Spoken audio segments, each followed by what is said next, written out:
Hope Green. I'm 46 and I am the student support services person for Cairo School District. Okay, I'm a mother, a wife. I'm married. I've been married for 16 years. We have 5 kids together. 2 are mine, 2 are his, and 1 is a bonus baby that we both picked up. Um, I grew up in a 2-parent home. I lost my dad in 2020 to cancer. I'm affiliated with several different organizations in Cairo. The Preservation Project. I'm a member of Alpha Kappa Alpha Sorority Incorporated. I work with our church. We have a youth ministry. It's called Young Women of Destiny. I work with 4-H. Just a little of everything. Yes, I am a lifelong resident. Yes. My dad was also a lifelong resident of Cairo. He met my mom when he was in high school. They both were in high school. He was playing football. That's when Sumner, the all-black high school, was still open. And they had to travel because teams wouldn't come to Cairo. So they traveled to Tennessee. That's where he met my mom. She was the homecoming queen. And so I guess they kept in touch. And when she graduated from college, she went to Lane College in Jackson, Tennessee. They met back up and she came to Cairo. And she's been here ever since. So I guess you could say she is pretty much a lifelong Cairo resident too. My mother is from Tennessee, New Bern, Tennessee. It's by Dyersburg, if you ever heard of that. That's where she was born and raised. My family, well, my uncle was Charles Cohen. I'm sure you all have heard of him. He's my father's brother. They had the same mother and grew up together. Charles was the oldest. My dad was the second oldest boy. And pretty much we were always taught about civil rights and standing up, speaking for yourself, that type of thing. Well, I believe they were always heard. I don't know. I never found out. I know my great grandfather lived in Future City. My great grandfather, my great grandmother, my father's grandparents lived in Future City. That's as far back as I know. George Bondurant and Christine Bondurant. The oldest person I remember is Miss Severs. I don't know if you all know her, but she lived around the corner from us, and she and her husband, they was like the neighborhood grandparents for everybody. She did tell us that she was the first librarian at the library, the black librarian at the library, because the blacks, they had like a little small assortment of books out in McBride Project before, well, it was called Pyramid Court then. I think she was like over that, and then they end up hiring her at the library. But no, I've never talked to anybody about being enslaved. No, I stayed on 18th Street. You know where the former elementary school is, Bennett, like right down that street. That's my mom is still there. It's a lot. Mainly, I'm gonna be honest to you. I'm gonna be honest with you. My life like revolved around sports. In Cairo basketball, me and my dad, we went everywhere traveling with the team. He was, and we both were like avid Cairo Pilot fans. And that kind of brought the town together, in my opinion. Because you would see black and white people at the game. Everybody was, on the same side. I remember when Bill Clinton came, we stood out there for the longest to see him, and I ended up not even being able to see him. He was at the library, in front of the library, where the fountain is. Yeah. He stood like behind there and spoke. It was out, it was an outside event. What else it's some. I remember. You remember the show Real People? Yeah. They came to Cairo one time, and they had when they were doing like a world tour. They came through and had a parade. I remember that. There's a lot of stuff. There's a lot of stuff I remember. No, I wasn't born then. Okay. That was. So you can't speak. I was born in '78. Yeah. Mm-hmm. But no. You do know. Well, I remember. Yeah, I remember all his involvement. I remember him telling us about all of that. it like I won't say it. I didn't experience racism per se. It wasn't like out loud. I'm sure it was somewhere hidden, but like I grew up with white kids. We bowled together. We had a bowling alley at that time, so we had this little youth league on Saturday mornings, and I was the only black girl on the team, but nobody treated me any different, and I'm still friends with those same people now. I didn't. No, I can't say I did. I won't say it's not there because I'm sure it is, but nobody treated me that way to my face. Yeah. Okay. My youth, starting the 80s and early 90s was really good. Like we still had the bowling alley. We had like Dairy Queen, Kentucky Fried Chicken, places that you could go, franchise restaurants, places that you could go. The box field was right by my house, by the baseball park. So we spent a lot of time over there playing kickball or baseball. They used to have traveling teams that came and they had actual games. So like on Friday night or Saturday night they had games. We would walk down there and watch baseball. Or at St. Mary's Park, they used to have games too. I was in a lot of I was in a bowling league. I did baseball, softball, t-ball with the Rotary League. We had a Rotary League then too. We actually had stores still downtown. A furniture store, I remember. I think it was called Rose and Burford. It was a store, Corey Brothers. We went down there to take pictures, and they sold jewelry and clothes. It was another ladies store I remember called Mildred Gates. My mama would go in there and buy dresses and stuff. We walked to school. We didn't ride the bus. Like these kids, like you live around the corner, they get dropped off. No, we walked until we got to high school. We had a bus. The neighborhood was packed. So most of the houses have been torn down now.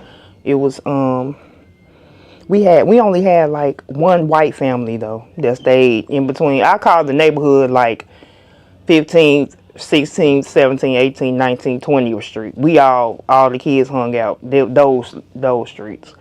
It was three white ladies.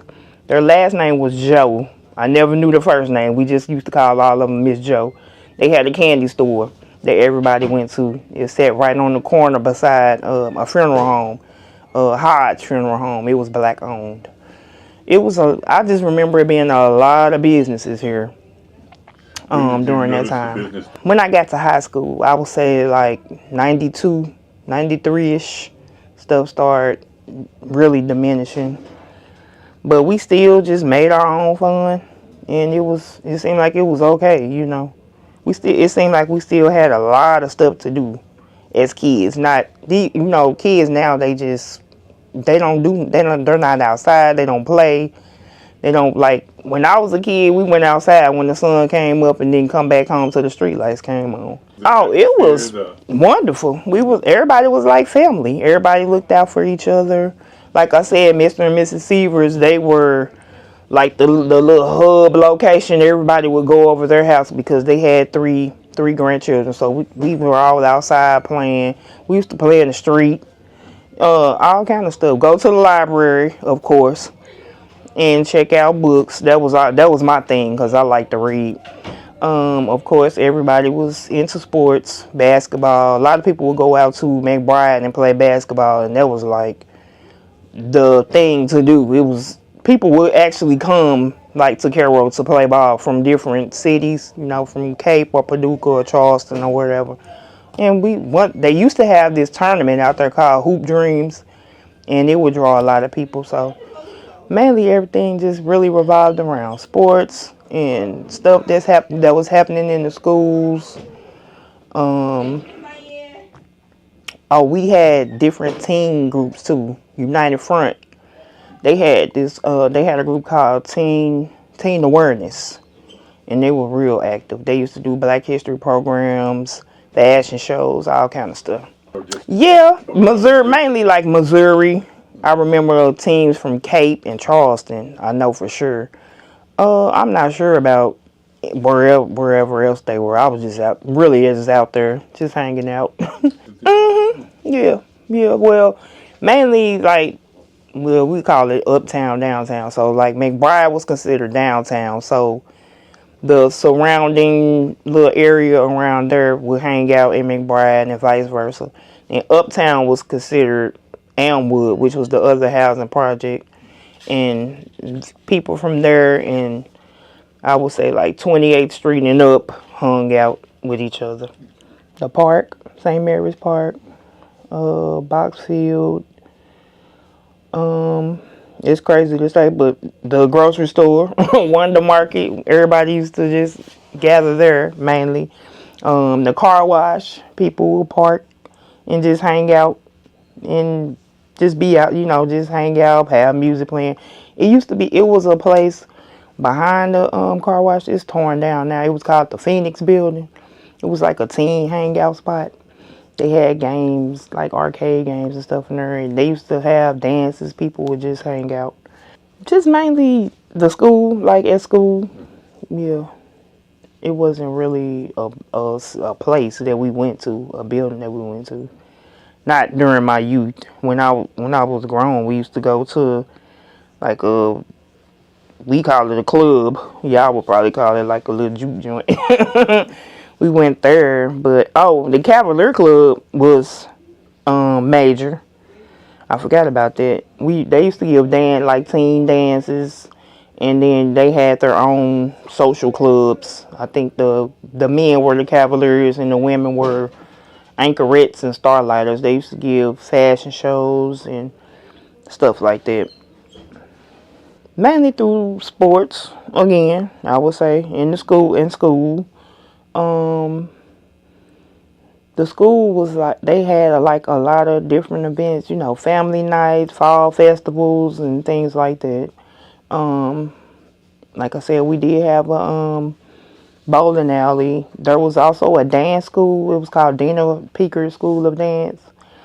It wasn't a lot of black girls that went there, but it was a nice amount. That was always a thing. They used to have the riverboat pageant. It was like, excuse me, maybe it wasn't a lot of black participants, not girls, but it was a few. A friend of mine, she won. She was the first black Miss Riverboat in 2003, I think it was. I can't remember, but it was like the early 2000s. It wasn't. I don't know if they didn't know about it or if they couldn't afford it, because it was a fee to be in the dance school, and it was a fee to enter the Riverboat pageant. I'm not sure. I'm really not sure. Yeah, my mom, she was a teacher at Meridian, in Mounds, so about 7 miles from here. So she pretty much tried to put me in everything. She didn't care if it was just me. She didn't care about that. So she tried to put me in everything.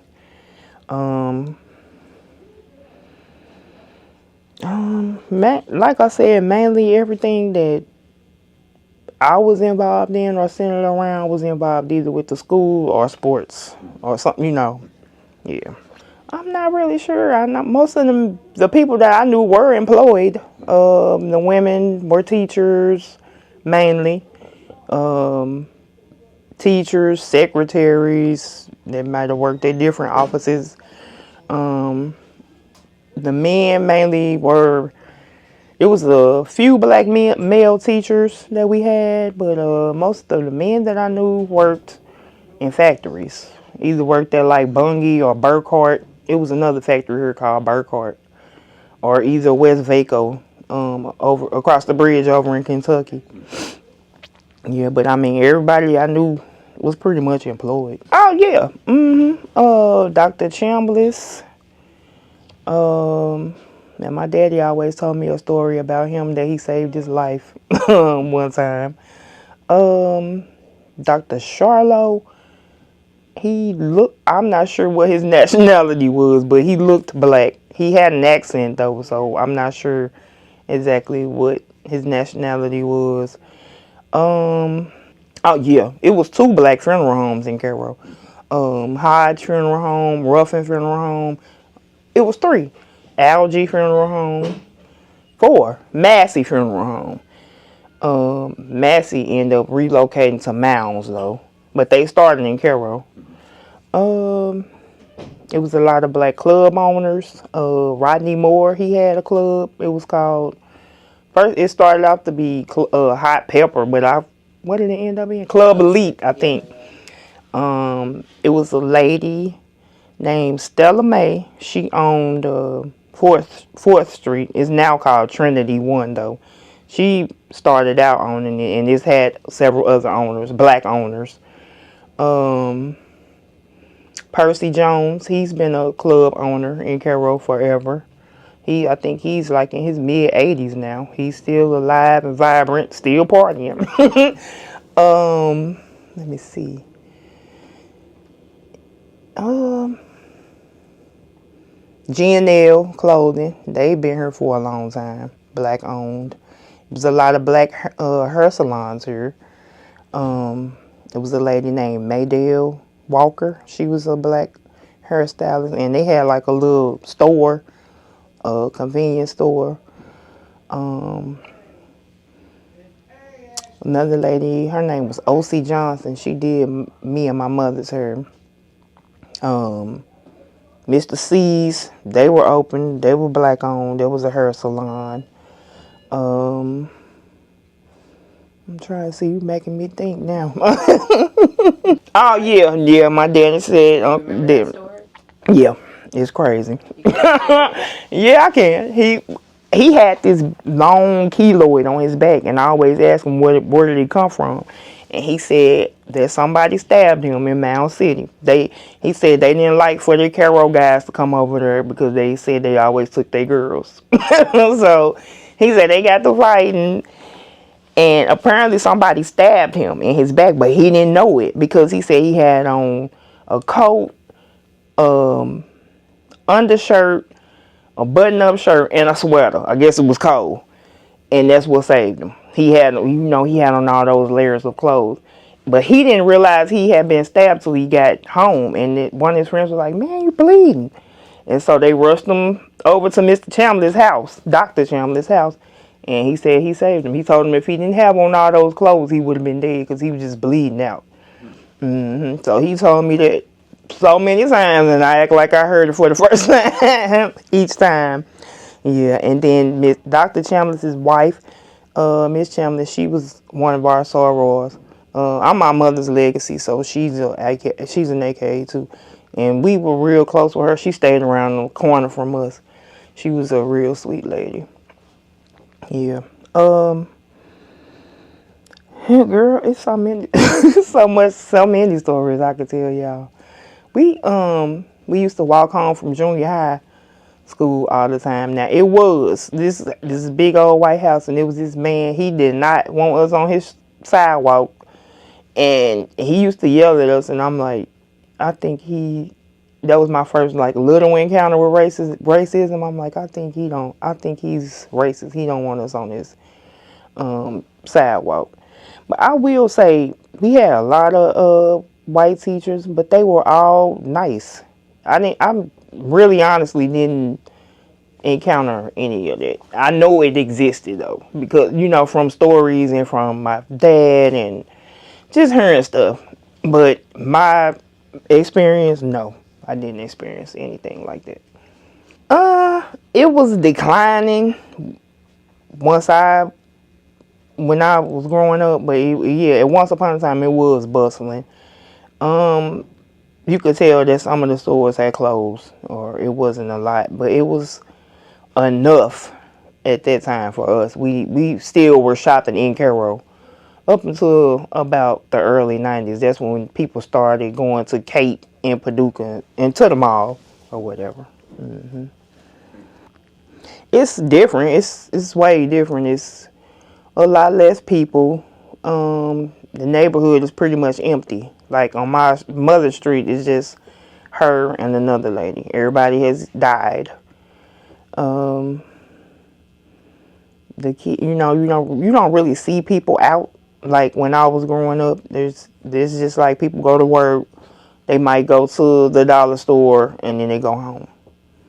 Only time you really see people out is like if it's an event, but you don't see people just out hanging out like we did.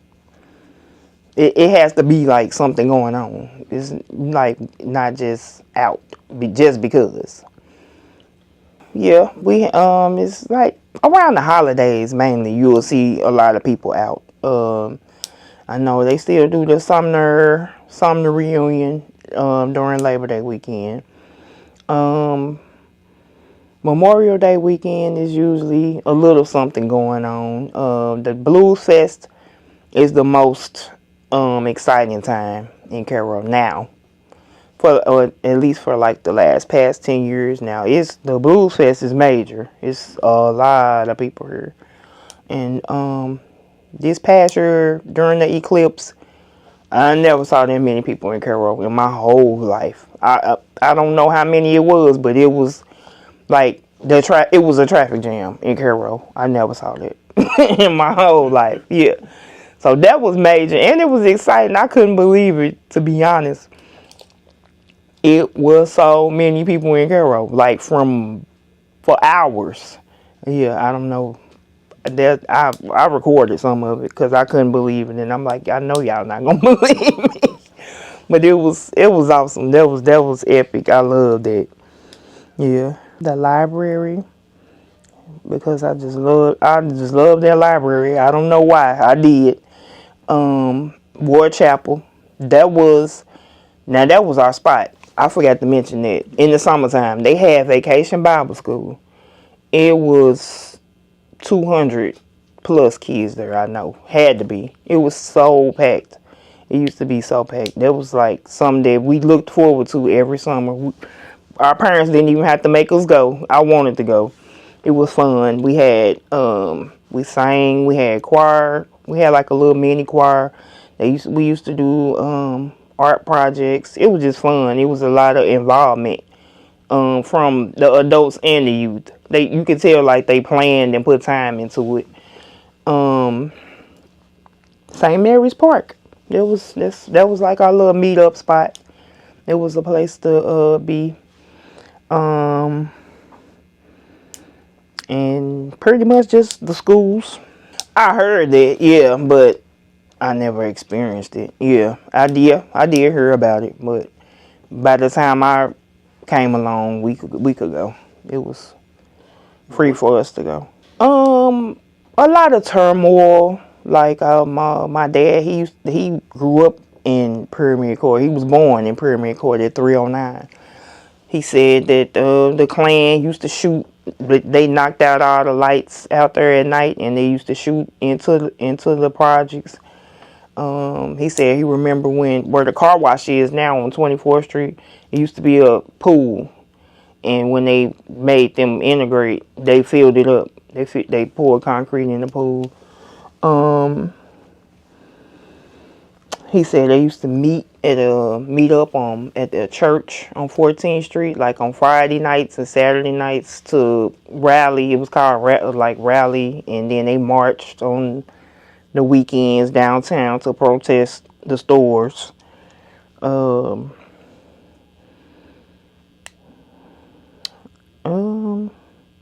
Like I said, just a lot of turmoil and segregation. He said they had whites only, blacks only fountains and schools and all that kind of stuff. It made me sad, but it also made me like a little more militant. Like, you're not gonna tell me I can't go where I want to go, and I'll speak out about whatever. If it's they know if it's not right, or if I feel it's not right, I'm gonna say something. First, I want to see the mindset change. When you do mention like questions like that to people, they always it's a dismal type response. Or I get it. because we have been promised so much and it never comes to pass, or if something does come, it doesn't last. But like I said, first, I think the mindset needs to change. Everybody thinks that, nothing good will come to Carroll, but I don't believe that. I think if, we do have the certain set of people that it's always the same ones, though, that's working towards betterment, but we need more. We need more people on board, and you just can't sit back and wait. You got to do it yourself. We can't wait on the government, the governor, anybody. We have to get up and start trying to do a little something for ourselves first. But I see change. I see a lot of a lot of stuff that's happening that people people are involved. But like I said, we need more. We can't just we need the whole town to be involved in it. You see the separation. It's not talked about, but you see like it's to me it's not enough togetherness. Like when different events happen, I'm wondering like where are the white residents? And I know it's like our student population. We don't have that many white students, but I know it's white kids here, but they send their kids elsewhere. And I always wonder why. I would say my biggest challenge was finishing school. I did get my bachelor's from SIU. I want. At first, I wanted to keep going, but I don't know why I didn't. Why I stopped. Now I feel like I'm just too old to go back. That to me, that's like my biggest challenge. A lot of people say I'm comfortable and that I probably should be doing more or could be doing more somewhere else if I was like in another city or a bigger town. But I don't think I feel like I will be letting my people down. I talk a lot about Carroll. I always say I bleed blue. If you look on me on any of my social media pages, you'll know where I'm from. It's Carroll. I got pilot wheels, tattoos, and all kind of stuff. So, like if I leave, I feel like I'm letting everybody down. You get what I'm saying? Mm-hmm. I haven't, and people think I'm crazy for that. But the main reason is mainly my parents. I did lose my dad, but my mom is still here. I don't want to leave my mom because I'm the only. Well, me and my kids are her only family here. Her family is in Tennessee, but she's content too, so she don't want to leave. And I just think that it could be better. If everybody was on the same page, I just feel like it could be better. Yeah, it's not totally bad. It's not all bad. I hate that picture. But, outsiders paint that picture. It's not all bad. It's not a ghost town. It's not this. It's not that. Whatever they say. Because we are here. We are vibrant. We're pouring into our kids. We're trying to raise test scores. We're doing all that. But you have to be here to actually see it. If you're on the outside looking in, you probably will believe those theories. Yeah. We have several tutoring programs. We have an after-school enrichment program that we try to help the kids. We've also implemented it's called RTI. It's a whole class schedule for our kids to prep them for state testing and just learn, basic skills, learning, writing, essay writing, that type of thing. The community, I know several churches have different youth groups and youth programs that they try to pour into the kids. And we have several giveaways, and we have counselors that come in, because I know mental health it sounds like a buzzword now, but it really is a thing in childhood trauma. And I've seen a lot of success with it's called Grow. But it's only for males. But I've seen a huge change in some of our boys, and it's really working. I keep telling everybody, I'm like, it's working. We can see it working. The behaviors have changed. Let's see. I know the library is doing a lot of stuff. They post a lot on social media about different events that they're having, and they remodeled. They have a computer lab in there now, and they're really trying to target the kids to come in to start coming in there. Oh, Beta Club. I forgot about that. It's a club here at the school. You have to have like a certain grade point average. I think a B, high B is the lowest they'll go. A lot of the kids are in there and they love it. They enjoy it because they get to go places. Like this year, they're going to Disney World for nationals. So yeah, so they're raising money, doing their service projects. They trying to get to Florida. I keep psyching them out, telling them they're not going, so they will actually do the work, but they going. Yeah, and my 4-H group will be going to Chicago and Champaign on a train ride, and we'll be going to like the Shed Aquarium, Science Museum, and then come back down, and we'll stop in Champaign and tour U of I think. I say my fondest memory, I keep saying it, is the library. In the bowling alley, that was my spot. I loved being on Saturday mornings. I got up, did my chores, made sure I could go to the bowling alley. Church, I loved going to church growing up. My church, I went to First Missionary Baptist Church. It's now called Harvest Christian Community Church.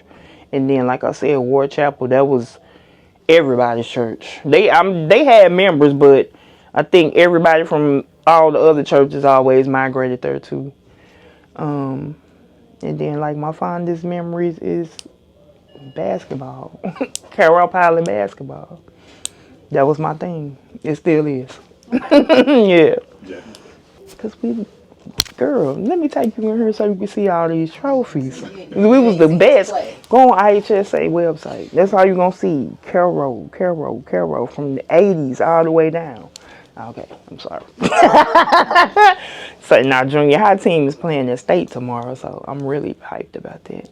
Yeah, we just win. Yeah, and then like Tyrone Nesby, he went to the NBA, so everybody was hyped about that. That was in the 90s, but yeah. Chico Vaughn, yeah. He didn't attend Carroll School, but he lived in Carroll. So we adopted him and we just took him on in like, yep, he's from Carroll. So yeah. Yeah, you want me to take you in there? I'll show you, girl. I will take you in. Yeah, that's why.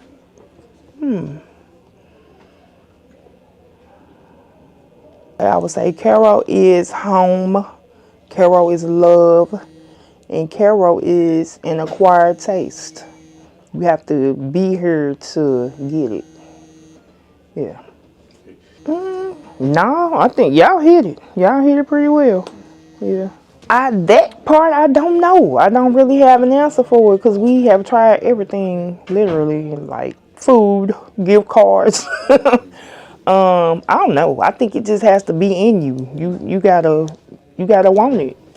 Yeah, I don't know. I think maybe if they start really seeing some stuff change and see betterment, then they might get on board. You know how that goes, like a bandwagon type of thing. But I don't know. Yeah, I really don't know. No, not in my opinion. You just have to already have it in you and already have that desire to see better, or just like I said, been taught that your whole life. I don't know. Really, honestly, I don't know. I don't have a definitive answer for that one. Do you feel that a lot of the community has given up? Mm-hmm. And just. Yep. Yep, I do. Yeah. Not me. Not me or my crew. We trying. There's a core group of people that are yeah trying to do that's what I'm saying. Not everybody is dismal or had that black cloud. It's just a lot of them that do, or you might get the person to get on board with you, but they'll be like, you know how you have that person on the sideline still talking negative or, well, I don't know, it might work, it might not work. You can't be like that. You got to come in ready, full force, make, confident that it's going to work. But I don't know.